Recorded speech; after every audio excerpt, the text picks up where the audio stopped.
Ready সবাই ready ready ready চল বলেন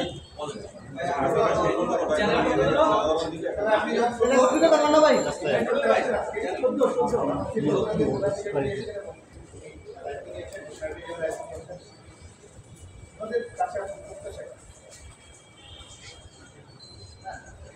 অসংখ্য ধন্যবাদ।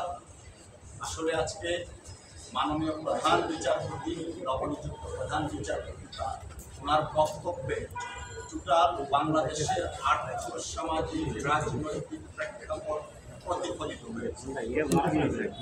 দেশে যে আইনের শাসন ছিল না, ন্যায় বিচার থেকে মানুষ বঞ্চিত ছিল, সেই বঞ্চিত ন্যায় বিচার ছিল শুধুমাত্র রাজনৈতিক কর্মী নয়, দেশের আপামর জনসাধারণ ন্যায় বিচার থেকে বঞ্চিত ছিল। যা অ্যাটর্নি জেনারেল সাহেব বলেছেন স্পষ্টভাবে, কোনো কিছুর প্রতিকার আনফর্চুনেটলি মহামান্য সুপ্রিম কোর্ট থেকে পাওয়া যায়নি কার্য।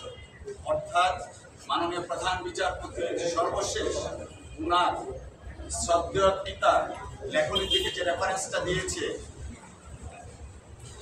সংবিধান হচ্ছে শাশ্বত এবং জীবন্ত। সংবিধানের যে ব্যাখ্যা এবং প্রয়োগ যখন না থাকে তখন সেটা হয়ে যায় একটা মৃত। আমরা গত 15 বছর সেই আনফর্চুনেটলি মৃত সংবিধানকে পেয়েছিল মহামান্য সুপ্রিম কোর্টের মাধ্যমে, যে কারণে আজকে বাংলাদেশে হাজার হাজার মানুষ নিগৃহীত হয়েছে, শত শত মানুষ রক্ত ঝরেছে। তৎকালীন সময়ে যদি তত্ত্বাবধায়ক সরকার ব্যবস্থা এই মহামান্য সুপ্রিম কোর্টের মাধ্যমে অ্যাবলিশ করে না হতো, দেশ হতো আজকে এই পর্যায়ে আসতো না।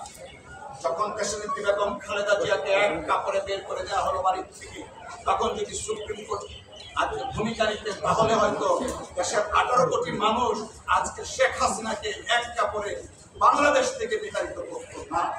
আমরা চাই আইনের শাসন, আমরা চাই ন্যায় বিচার, যেন আমি, আপনি, আমরা, সারা বাংলাদেশের প্রত্যেকটা নাগরিক মহামান্য সুপ্রিম কোর্ট আমাদের আশা ভরসা শেষ সেই জায়গাটাকে যেন এসে অক্ষত পায় এবং তারা যেন মনে করে, yes it is my last resort, yes it is my last hope and I am getting a redress from the honorable Supreme Court.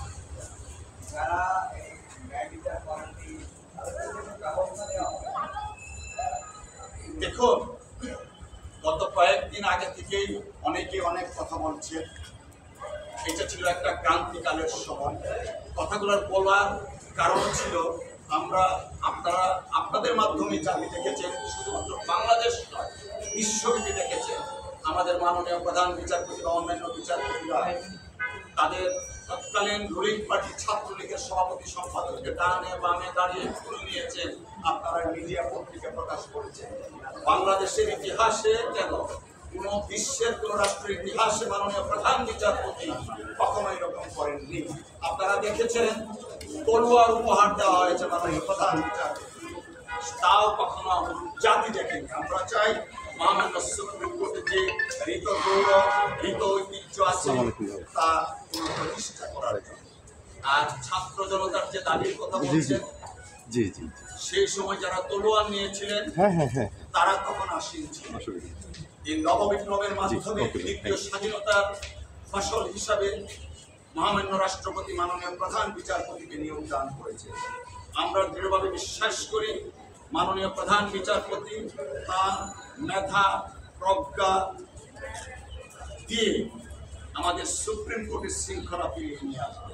মাননীয় প্রধান বিচারপতি যে সিদ্ধান্ত নেবেন, আমাদের আইনজীবী সমাজ সেই সিদ্ধান্ত মেনে নিব। আমাদের জন্য সেটা শিরোধার্য। বর্তমান প্রধান বিচারপতি যে সিদ্ধান্ত। ভাই, একটা কথা বলা হয়, সবাই বলে যে বাংলাদেশ সুপ্রিম কোর্ট ধ্বংস করার পেছনে আবেগ প্রধান বিচারপতি খায়রুল হকের নাম প্রকাশ্যে তুলে আসে। উনি